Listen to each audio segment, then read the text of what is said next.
आज हम लोग क्लास 9 सीबीएसई का ही टॉपिक कंटिन्यू करने वाले हैं जो हमने पिछले लेक्चर में छोड़ा था। पिछले लेक्चर में हम लोग ने nucleus, plasma membrane, hypertonic, hypotonic ये सब चीजें कंप्लीट करनी थी। आज हम लोग को क्या करना है, प्रॉपर ऑर्गेनेलीज, सारे ऑर्गेनेलीज के बारे में पढ़ना है। मैंने बताया भी था, माइटोकॉन्ड्रिया, एंडोप्लाज्म रेटिकुलम, ये सब वैक्यूल, लाइसोसोम, ये सारे ऑर्गेनेलीज के बारे में हम लोग समझने वाले हैं अब। ठीक, नेक्स्ट चीज क्या है कि सबसे पहले पहले चीज हमें ये समझनी चाहिए कि ऑर्गेनली एग्जैक्टली होता है। अगर मैंने बोला कि ऑर्गेनली क्या है, ठीक, तो हम सबको क्या समझना चाहिए कि what is an organelle. Organelles जो है वो क्या रोल क्या प्ले करते हैं। ऑर्गेनलीज जो होते हैं वो ऐसी स्ट्रक्चर्स होते हैं साइटोप्लाज्म में जो क्या करते हैं, सेल के फंक्शन में परफॉर्म करते हैं। ठीक, they are the structure which are present in the cytoplasm. They help in the they help in the functioning कह सकते हैं ऑफ सेल। ये हुआ हम लोग को ऑर्गेनली का काम। ऑर्गेनलीज का काम क्या होता है? ऑर्गेनलीज कुछ नहीं करते हैं, वो सिर्फ और सिर्फ अपना एक रोल प्ले करते हैं। ठीक है, वो क्या काम करते हैं? वो सेल के अंदर जो भी चीजें परफॉर्म होने वाली हैं उन चीजों को कंट्रोल करते हैं। जो भी फंक्शंस परफॉर्म होने वाले अलग है, चाहे वो एनर्जी बनाना हो, चाहे वो वेस्ट प्रोडक्ट प्रोड्यूस करना, चाहे वो वेस्ट प्रोडक्ट को डिस्ट्रॉय करना हो, चाहे वो प्रोटीन बनाना हो, लिपिड बनाओ, ये सारा काम ऑर्गेनेलीज करते हैं। ठीक है, ऑर्गेनेलीज कौन कौन से हो सकते हैं? मैं उनकी लिस्ट करूँ तो माइटोकॉन्ड्रिया, ठीक है, और एंडोप्लाज्मिक रेटिकुलम, प्लाज्मिक रेटिकुलम, ठीक है, और लाइसोसोम्स। ठीक, और क्या हो सकते हैं हम लोग? प्लास्टिड्स कह सकते हैं। ठीक है, और क्या कह सकते हैं हम लोग? प्लास्टिड्स हो गए, लाइसोसोम्स हो गए, ईआर हो गया, माइटोकॉन्ड्रिया हो गया, वैक्यूल्स कह सकते हैं। ठीक है, प्लास्टिड्स में भी तीन टाइप के प्लास्टिड्स होते हैं। एंडोप्लाज्मिक रेटिकुलम में दो टाइप का एंडोप्लाज्मिक रेटिकुलम है, ये चीज मैं और अच्छे से बताऊंगी। नेक्स्ट और क्या होता है? गोल्गी बॉडीज होती हैं। ठीक, क्या होती है? गोल्गी बॉडीज होती हैं। ठीक है, इतने ही कुछ हम लोग के ऑर्गेनेलीज हैं जिनके बारे में हम लोग को नेक्स्ट पढ़ना है। सबसे पहले हम लोग पढ़ेंगे एंडोप्लाज्मिक रेटिकुलम के बारे में, उसके बाद हम लोग बाकी चीजों में कंटिन्यू करेंगे। ठीक, मैं ये चीज बता रही हूँ। अगर मैंने बोला कि अगर मैंने बोला कि एंडोप्लाज्मिक रेटिकुलम क्या होता है, ठीक, पहली चीज हमारी हेडिंग क्या होगी? एंडोप्लाज्मिक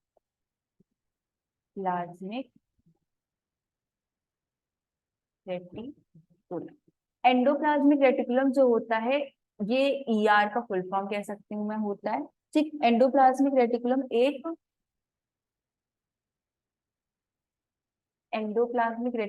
एक कैसा ऑर्गेनेली होता है? एक मेम्ब्रेन बाउंडेड ऑर्गेनेली होता है।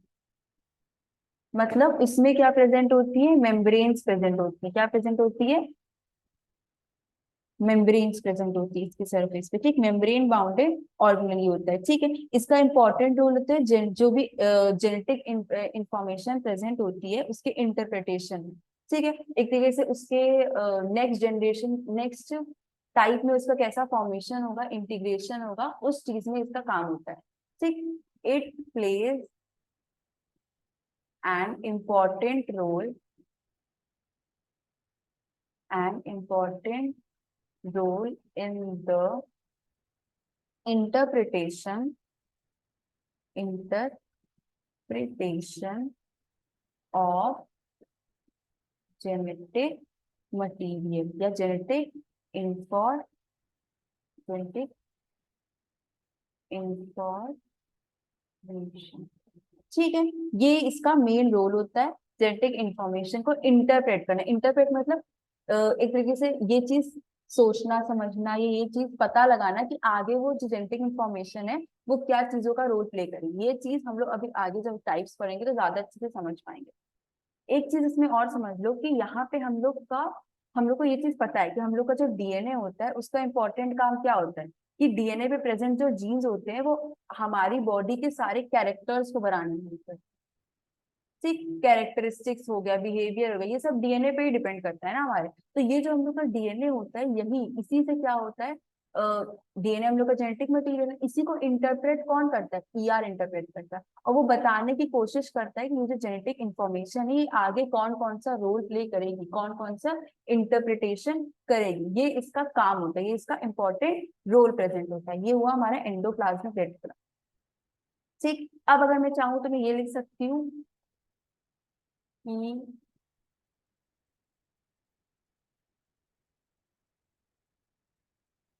जो ईआर होता है हम लोग का, वो टू पार्ट्स में डिवाइडेड होता है। जो एंडोप्लाज्मिक रेटिकुलम होता है वो हम लोग का दो पार्ट्स में डिवाइडेड होता है। एक होता है आर ई आर और एक होता है एस ई आर। ठीक, एक क्या होता है, आर ई आर होता है और दूसरा क्या होता है, एस ई आर होता है।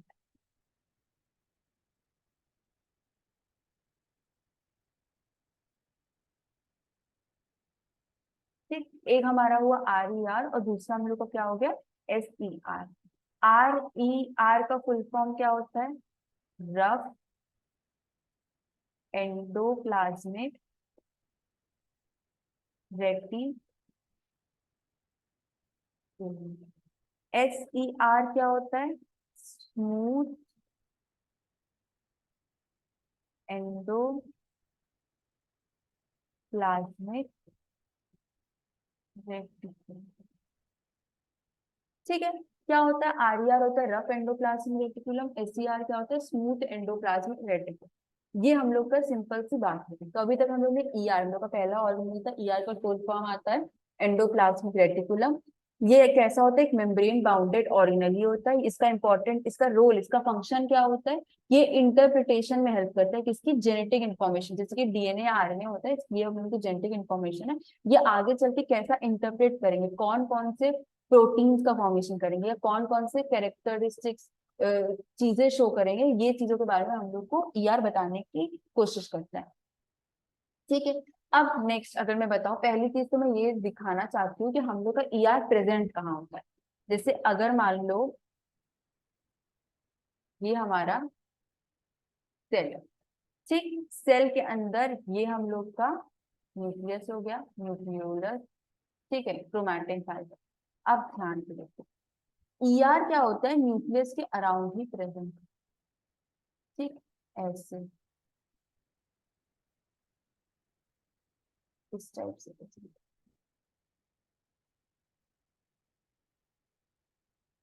पूरे न्यूक्लियस के अराउंड और साइटोप्लाज्म में क्या होता है, प्रेजेंट है। ठीक है, अब क्या है कि कुछ एंडोप्लाज्मिक रेटिकुलम होते हैं जिनके ऊपर कुछ ऐसा स्ट्रक्चर, राइबोसोम्स जिनको हम लोग कहते हैं, वो प्रेजेंट होते हैं। ठीक है, कुछ एंडोप्लाज्मिक रेटिकुलम होते हैं जिनके ऊपर क्या प्रेजेंट होते हैं, राइबोसोम। आगे इस चीज समझने से पहले हम लोग ये जान लेते हैं कि राइबोसोम क्या होता है। ठीक है, अब देखो, राइबोसोम्स हमारा एक ऐसा प्रॉपर ऑर्गेनली नहीं होता, मतलब एक ऐसा स्ट्रक्चर होता है जो प्रेजेंट सेल में ही होता है। इसका फंक्शन क्या होता है, प्रोटीन को, इसका फंक्शन क्या होता है, प्रोटीन की सिंथेसिस करना। क्या करना, प्रोटीन की सिंथेसिस करना राइबोसोम का इंपॉर्टेंट फंक्शन होता है। ये प्रोटीन का फॉर्मेशन करने में राइबोसोम्स हेल्प करती है। समझ में है मेरी बात। ठीक, तो इसका काम क्या होता है, प्रोटीन की सिंथेसिस करना। अब अगर मैं बात करूं यहाँ पे कि हमारा जो ऐसा, देखो ईआर मैंने बता दिया, ईआर क्या होता है, दो टाइप का होता है, एक एस ई आर होता है, एक आर ई आर होता है। आर ई आर का फुल फॉर्म क्या था, rough endoplasmic reticulum.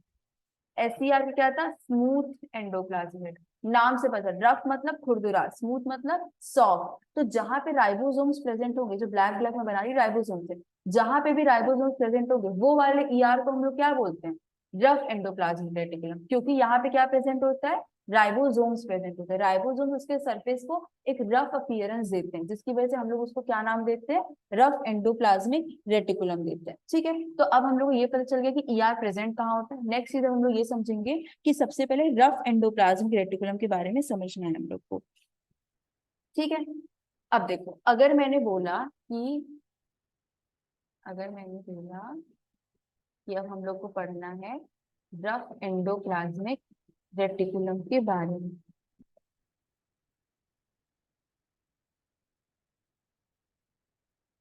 Rough endoplasmic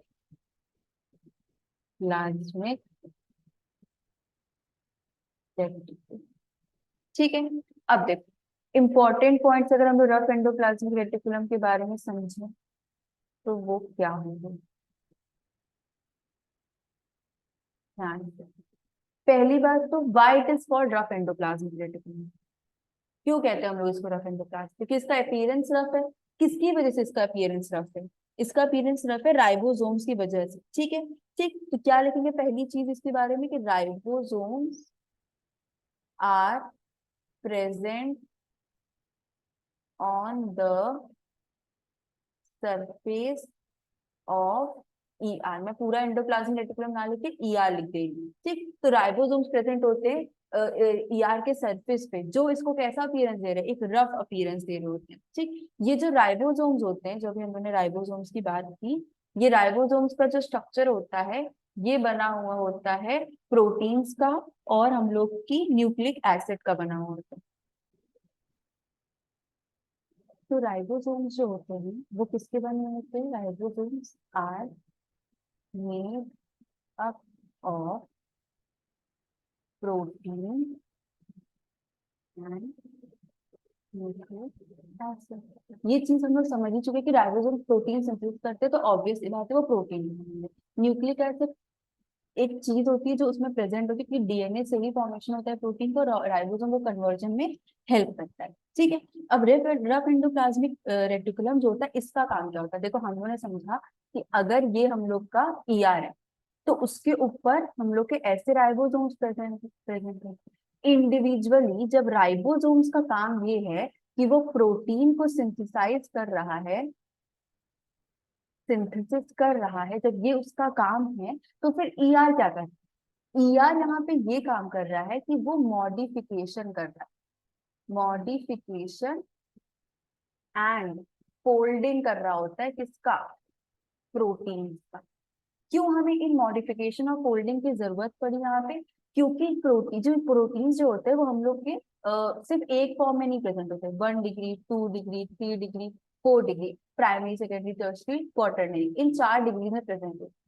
ठीक, तो क्या है, अगर मान लो 1 डिग्री में प्रोटीन बना है, तो उसको 2 डिग्री में कन्वर्ट, 2 है तो 3 में, 3 है तो 4 में, ये फोल्डिंग करना। अगर मान लो नॉर्मल हम लोग का प्राइमरी प्रोटीन ऐसा है, सेकेंडरी ऐसा होगा, टर्शरी और ज्यादा कॉम्प्लिकेटेड होगा, क्वार्टरनी और ज्यादा कॉम्प्लिकेटेड होगा, तो ये सब कन्वर्जन करने में कौन हेल्प करता है हम लोग का, ई आर हेल्प करता है। तो ई आर का फंक्शन क्या हम लोग समझे, ई आर का फंक्शन ये होता है, it is involve in the it is involve in the modification modification and folding of protein. ये हम लोग का सिंपल सा कॉन्सेप्ट है कि रफ एंडोप्लाज्मिक रेटिकुलम, सबसे पहले इसमें राइबोसोम्स प्रेजेंट होता है। ठीक है, क्या प्रेजेंट होता है इसमें, राइबोसोम्स प्रेजेंट होता है। राइबोसोम्स जो होते हैं वो प्रोटीन के और न्यूक्लिक एसिड के प्रेजेंट होते हैं। राइबोसोम्स का काम क्या होता है, ये क्या करता है, प्रोटीन की सिंथेसिस करता है। ठीक है, और आगे ये इसका, अगर मैं बात करूँ इंडिविजुअली ईआर का, इसमें क्या काम है, ईआर क्या कर रहा है, जो प्रोटीन सिंथेसाइज कर रहा है राइबोसोम, उसको मॉडिफाई और फोल्ड करने का काम, ठीक है, उसको प्रिपेयर्ड फॉर्म में बनाने का काम कर रहा होता है। ये हम लोग का सिंपली रफ एंडोप्लाज्मिक रेटिकुलम होता है। ठीक, नेक्स्ट चीज हम लोग को ये समझनी है कि स्मूथ एंडोप्लाज्मिक रेटिकुलम क्या होता है। क्या समझना है हम लोग को कि स्मूथ एंडोप्लाज्मिक रेटिकुलम क्या होता है, स्मूथ एंडोप्लाज्मिक रेटिकुलम। ठीक, अगर मैंने बात की कि what is smooth endoplasmic reticulum, तो हम क्या समझेंगे, ये अब हम लोग को आगे की बात करनी है। स्मूथ एंडोप्लाज्मिक रेटिकुलम, ऑब्वियस सी बात है, no ribosomes are present on the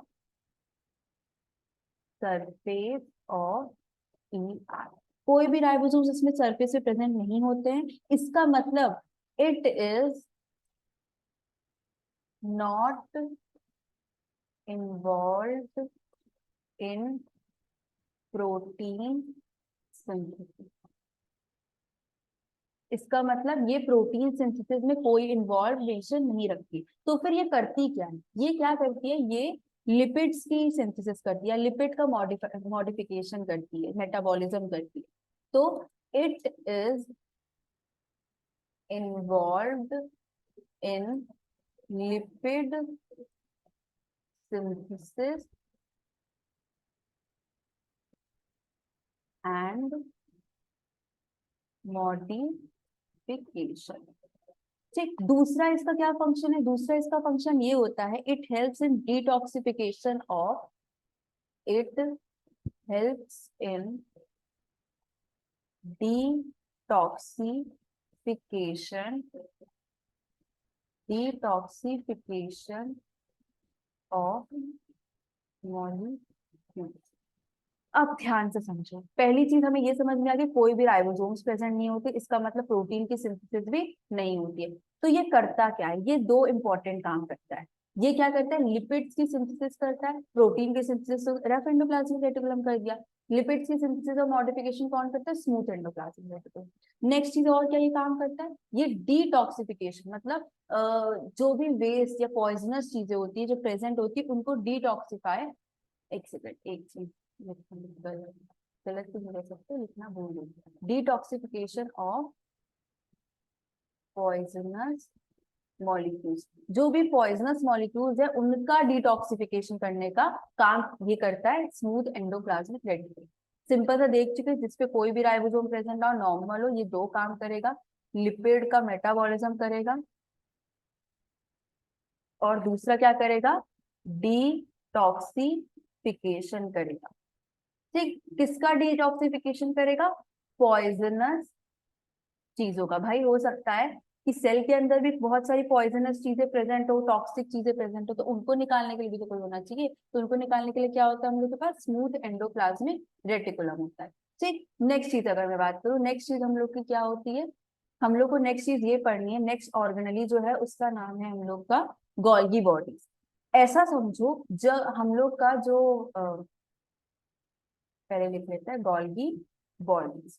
हम लोग का जो ईआर था उसने क्या बोला बनाया, ओवरऑल उसने क्या बनाने की हेल्प कोशिश की, प्रोटीन एंड लिपिड सिंथेसिस की थी, लिपिड सिंथेसिस।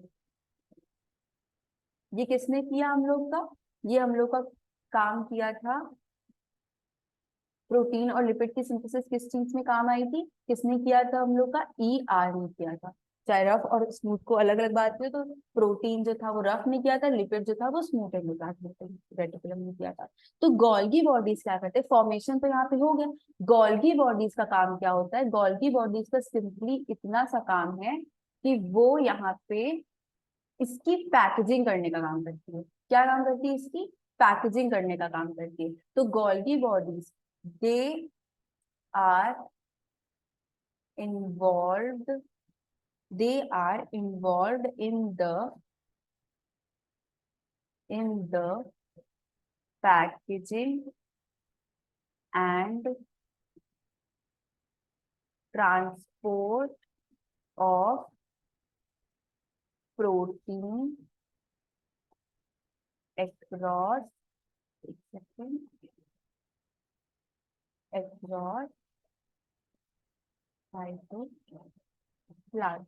ये इसका मेन काम है। क्या है इसका मेन काम, कि गोल्गी बॉडीज किसमें इन्वॉल्व होती है, पैकेजिंग में और ट्रांसपोर्ट में। ध्यान से समझो, ये हमारा न्यूक्लियस था, न्यूक्लियस के अराउंड हमारे क्या प्रेजेंट है, ER प्रेजेंट था। ER ने क्या प्रोडक्शन किया, मान लो ये जो बना रही हूँ मैं छोटे छोटे, ये हमारे प्रोटीन्स का फॉर्मेशन करके इसने रिलीज कर दिया। अब इन प्रोटीन्स को कौन लेगा? इन प्रोटीन्स, मान लो ये जो है हम लोग के गोल्गी बॉडीज है, ये गोल्गी बॉडीज इन प्रोटीन्स को लेंगे और इनको अच्छे से पैकेज करेंगे। ये बताओ, अगर हमने किसी कोई सामान देना है तो हम क्या क्या कैसे देंगे उसको? अच्छे से पैकेजिंग करके तब उसको उसके घर तक पहुंचाएंगे ना। तो वही होता है कि देखो, ईआर जो न्यूक्लियस के पास प्रेजेंट था, ईआर ने क्या किया, ऐसे समझो कि नेक्स्ट, ये हमारा मान लो ऐसे न्यूक्लियस है, न्यूक्लियस के अंदर क्या प्रेजेंट था? DNA present. डीएनए से क्या बनाया? प्रोटीन बनाया। किसने?